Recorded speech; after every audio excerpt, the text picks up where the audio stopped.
सक्यो सक्यो पाक्यो अब चाहौँ न त हजुर चाहौँ के छ अब आजको प्लानिङ हाम्रो कफी टाइम पनि कति बजे भइरहेछ आज त ठ्याक्कै 11 बजे अम्मा जिन्दगीमा फुर्सद कम छ यस्तै हो भद्रगोल साउनहरू मिलाउँदा मिलाउँदा के छ नि आजको खाना आज चिकन पकाउने त्यो अस्तिको चिकन बाँकी छ होल चिकन लिएर आएको ब्लग बन्छ है क्या एउटा पकाएको चाहिँ पाइतेवाला आज मलाई ज्वानको झोल बनाएर खानु मन लाग्छ मम्मीले बनाउँथ्यो कोर्साको मम्मी बनाउँथ्यो कि ज्वानको झोल बेला बेला हामी खान्थ्यौँ झोल कि चिकनको झोल चिकनमा ज्वानो हालेर चामल कुटेर हिजो मैले भिजाएको छु त्यही बनाउने आज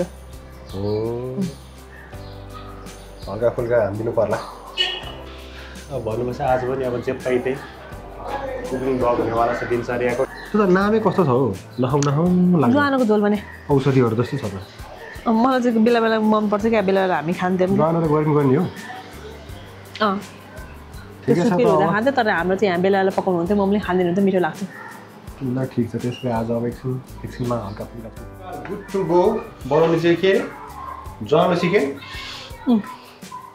ज्वानो चिकन खाउनु हो ज्वानो चिकन कस्तो हो यस्तो यो नाम सुन्दा औषधि जस्तो छ के जस्तो औषधि जस्तो ओके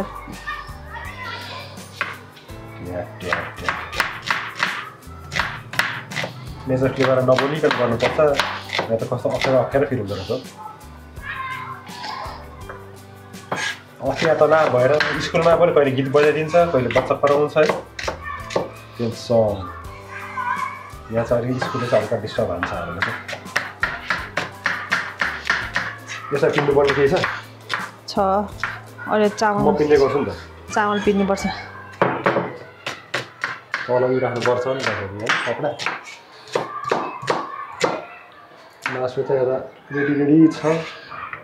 यो पनि चामल भिजाउनु पर्छ अरे किन हो त्यो चाहिँ थाहा भएन ओइ चामल हाल्छ नि त म चिज्दै गर्छु नेचर फ्लेभरको जस्तै यहाँ पनि अब कटिङ स्किल रे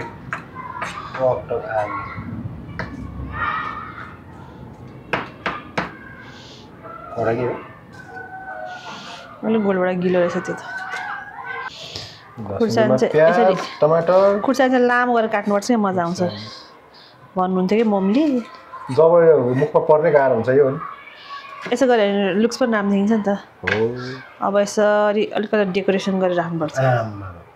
यो चाहिँ के हो यसो बताइदिनुहोस् यो चामल हिजो थिच्ने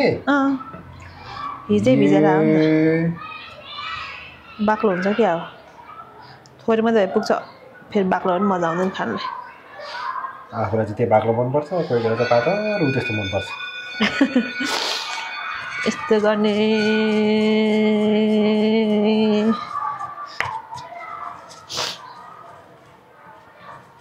तर लसुन पनि यसमै हालौँ क्या है त्यो पिसेको भन्दा नयाँ टेस्टवाला लसुन हाल्नुपर्छ क्या हो तर होस् मेन इन्ग्रिडियन्ट त यो हो नि त ज्वानको झोलमा चाहिने चामलको मासु पनि यता आइसकेको छ होइन टक्क लाएर यो आधा केजी भन्दा बेसी होला है होला प्लेटै बरुको जस्तो छ भयो यस्तो पुरै धुलै बनाउने झोलै यही पानी हाल्ने हो क्या अब चाहिँ यहाँ अदुवा लसुन पिस्ने पालो मेरो जहाँ बल देखाउनुपर्छ त्यहाँ चाहिँ मेरो काम आइहाल्छ पुरै धुल्दै पिठो बनाइदिने हो कि हो ठिकै बनाए नि हुन्छ अहिले तर मलाई ममलाई भन्दा अलिक धेरै राम्रो ममले छ्याकछ्याक भन्नुहुन्छ मलाई चाहिँ अलिक ठिकै गर्नु त गरिदिएँ तिम्रो अनुसारको भयो होला ल चाहिँ अब बाटो जस्तो कराई लिएर आएको छ कस्तो मजाले पाक्छ कस्तो मिठो पनि हुन्छ यसमा पकाएको हो र होइन होला हो हजुर तेल हालौँ तेल मासुलाई मस्त फ्राई गर्नुपर्छ तेल त चाहिन्छ हौ अलि रातो रातो गरेर फ्राई गर्नुपर्छ डाइटिङमा त छौँ हामी तर हामी तेलमा पनि डाइट गरिरहेको छौँ किनभने यो तोरीको तेल हो सनफ्लावर भटमासहरूको होइन इन्ग्रिडियन्ट्स चाहिँ रेडी छ तर सुरुवात केही भइसकेको छैन तातिँदैछ म साग पालेर हालेँ अर्को साग पनि पकाउँछ नि त यहाँ यता त साग पकाउने रे यता त मासु पकाउने रे तेल हाल्ने हो सागमा ऊ भएर धुवा आउनु थाल्छ सागमा पनि पानी सुक्यो त्यो पानी पो साग पनि पकाउनुपर्छ ओहो अनि ज्वानै ल्याए नि त मेन नै ज्वानै ल्याएर ल ल ल ज्वान ल्याएर भो त तात्यो होइन ज्वानो पुऱ्याउने हो आमा लास्टै धेरै भयो क्या फेरि सुत्केरले खाने जस्तो भयो क्या हो त ज्वानो र मेथी पुऱ्याउने हो क्या ज्वानोको मेन काम चाहिँ के हो बच्चा पाएपछि खाने मलाई मन पर्ने कि नमन पर्ने होला बिर्सेँ मैले त ज्वानो पछि मात्र म खाइदिन्छु अब यो ज्वानो त के हो यता साइडमा चाहिँ साग पकाउने हो साग त नर्मलै हो यो डढ्यो भने के गर्ने त्यो डढाउनु त हो पहिला कालै बनाउने हो र यसमा सिधै मासु पहिला मासु फ्राई गर्ने हो क्या नर्मली प्याज गरेको देखिन्छ या त प्याज चाहिँ अलि काँचो काँचो टाइपको भयो भने मजा आउँछ क्या खानलाई ठिक छ कालो भइसक्यो त हजुर धुवा आएर आगो बल्न रहेछ कि कलेजहरू रहेछ नहाल्नु पहिला हो के आइटम रहेछ यहाँ पार्नु अब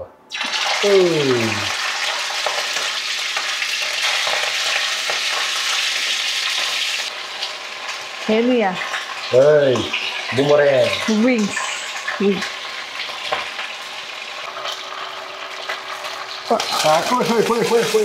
मेरो हात चिसो थियो क्या के भयो पारेर ज्यान मार मिल्दैन नि हात चिसो भएर नि त हात धुएर आएर अब कता गएर सिधै अब आफै हेर्नु होला होइन साग पकाइरहेको छ केही ठुलो कुरा छैन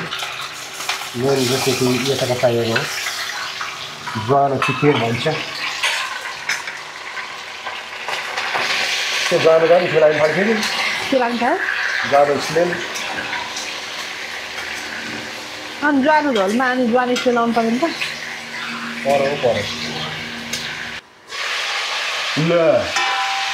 यो के हो कोठी नै कोठी आएको मासु पो रहेछ त हल्का नुन हालेर भुटेमा के थाहा भयो हो नुन सेर्छ नि त हजुर धनिया टिप्न जानु पर्यो रे माथितिर छ कि छैन थाहा छैन खोइ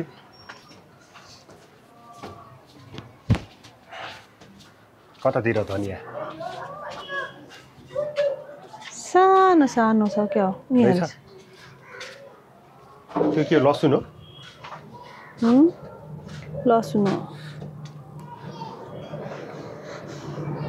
एभोकाडो कति छ त ल देखिन्छ अस्ति त बुट्टु छ झऱ्यो 1 2 3 4 देख्न त देखिन्छ छ पातले छेकिया छ क्या तर भेट्यो अलिअलि उम्रेछ यो त अर्कै खालको धनिया रहेछ क्या यो त लोकल रहेछ बास्ना सरेर हो आछ अस्तिको हाम्रो यहाँ मेहनत बुसे चुलोमा सबै जलिसक्यो होला है त्यो त यो प्लान्टहरुमा हालिदिम लाने त के छ यो बोरामा पनि काट काट यो त मले रहेछ आइया मस्त छ मौसम तर पोल्युसन बढ्दैछ हिमाल फेरि यस्तो दामी देखिन्छ के आहाले भने है फेरि अलक्क गणेश हिमाल ऊ त पर पनि देखेछ अलिअलि दोर्जे लाक्पा जुगलहरू ऊ त्यहाँ एउटा रहेछ के एभोकाडो छ नि त त्यहाँ छ ल जाउँ जाउँ जाउँ भन्दै नबस्नु अहिले फेरि त काला खायो होला मासु यहाँ उम्रिँदैछ अब बिस्तारै उम्रिन्छ अब पानी के अरे घाम लाग्यो नि त घाम लागेपछि उम्रिन्छ यति पुग्छ होला यसलाई बेसारको पालो बेसार हाल्नु कस्तो कस्तो टाँसिँदो रहेछ मासुमा सबै के त्यो कोठी अलिक पानी हालेपछि हुन्छ आज अलिक धेरै हालेछु तर स्मेल आउनु पऱ्यो नि त ज्वानो झोलको स्मेल आउनु पऱ्यो ज्वानो त्यस्तो डल्लै आइसकेको थियो अहिलेसम्मको प्रोग्रेस यस्तो छ रातो बनाउनु भन्दै पुरै पहिलो भइसक्यो ल अरू बेला भयो होला त हौ खाइ नै मिठो हुन्छ जस्तो अलिक तेल निकाल्नु है फेरि किन ओइल खानु यस्तो भयो प्याज हाल्यो प्याज हालेर फ्राई गर्नु प्याज र अदुवा लसुन सँगै हालिदिनु पर्यो प्याज एन्ड अदुवा लसुन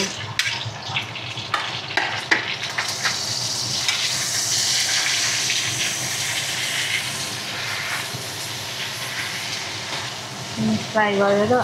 छोपेर राख्नु अलिक तेल कमै भयो पछि टमाटर र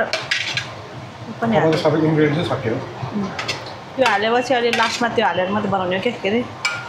चामलको पिठो दिसी जिरा धनियाँ अलिकति मिट मसला पनि हाल्दा के हुन्छ होला है के हुन्न होला है मिटमा मिट मसला हाल्नु ठिकै हो बेसार अलिक नलाया हो कि मिट मसला दिन्छ मिट मसला त्यो डब्बाको यो रातो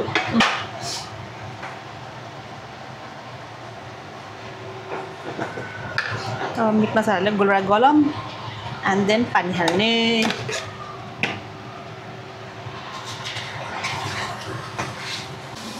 हल्का हल्का खतरा खतरा देखिरहेको थियो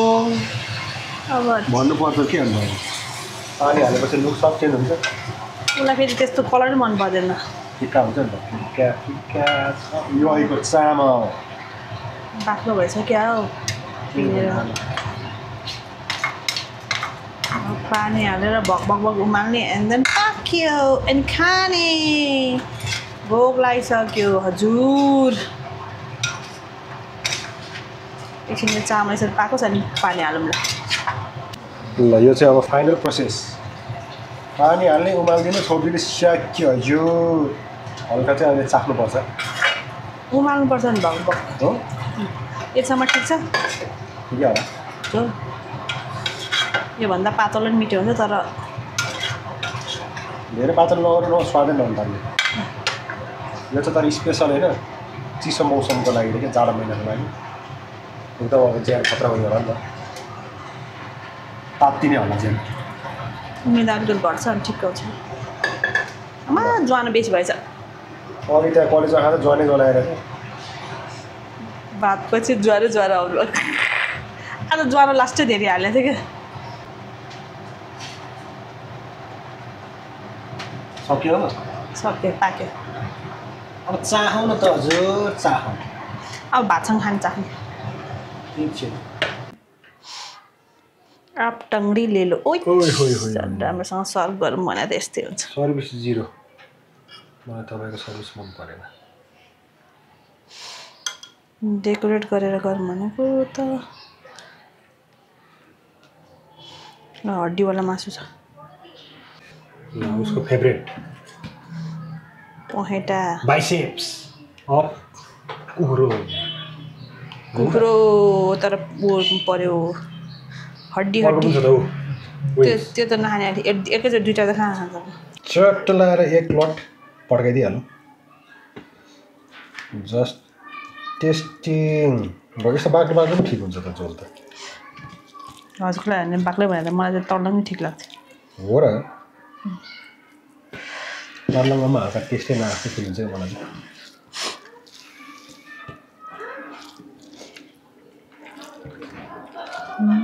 टेस्ट अच्छा है मिठो छ ठिक्क भएछ मिठो लाग्यो भाइ मलाई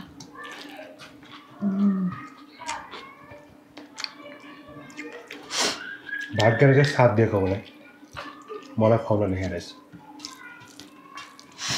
होइन त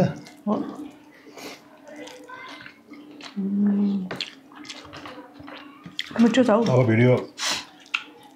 खाएको खिच्दैन मजाले खाने हो टेन्सन नलिकन होइन त्यही भएर यो भिडियो यही एन्डिङ त फेरि स्वाद चाख्ने कि अझै नै मिठो छ त्यताको भिडियोलाई ध्यान दिने कि होइन अहिले नै एटुने